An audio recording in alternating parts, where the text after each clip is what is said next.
Welcome to the Complete Performance Exercise Breakdown. Today we're diving into barbell RDLs. These are a great foundational exercise for the conventional deadlift. They primarily target the glutes and the hamstrings, but also hit the mid to low back muscles, as well as the lats and the forearms. So, when doing this exercise, you do need a barbell. However, if you don't have access to a barbell, feel free to grab 2 dumbbells or 2 kettlebells and hold in each hand. Now let's get into the technique. Go ahead and grab hold of the barbell. We want to grab hold with those hands just outside of the legs. So hold on here, step back, pull the bar out of the rack, set up so the feet are just underneath the hips. We don't want to get too wide or too narrow, so we can actively hit the hamstrings.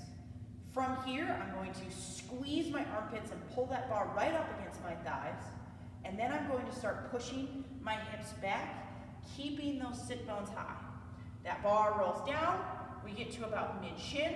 I press through the heels into the floor to stand back up.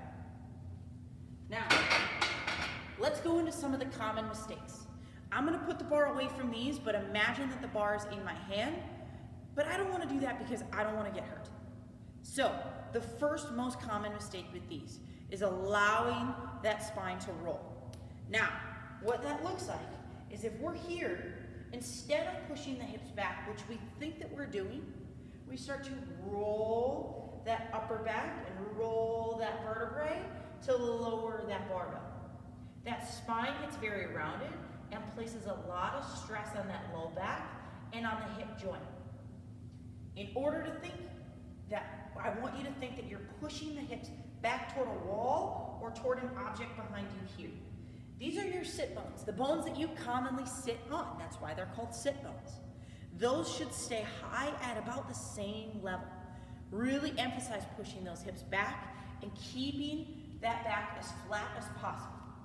The second most common mistake is allowing that bar to drift away from you. So as we tip forward, we don't squeeze with those lats and those armpits, and that bar starts to get far away from us here. That stresses the shoulder, but again, it takes the weight further away from our strongest point and adds stress to the low back here.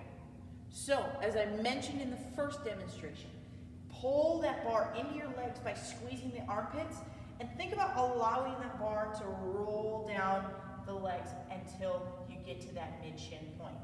Then as you stand back up, again, really pull that bar in and squeeze the armpits closed. The last most common mistake is pushing the hips down versus pushing the hips back. That looks like this motion where, yes, you're still gonna get some of the glutes and the hamstrings, and you may not necessarily get hurt doing this, but you're not hitting the hamstrings in the ideal way. So, again, think about keeping those sit bones high. Think about pushing those hips back toward an object or a wall behind you. Everything stays at that high position, and then press through the floor here. Imagine that you're bringing your chest toward the floor versus keeping the head up and leaving the chest out in front of you. Let's go through proper technique. I'll grab the barbell one more time. Stand in front of it. Place the hands just outside of the legs. Walk out of the rack.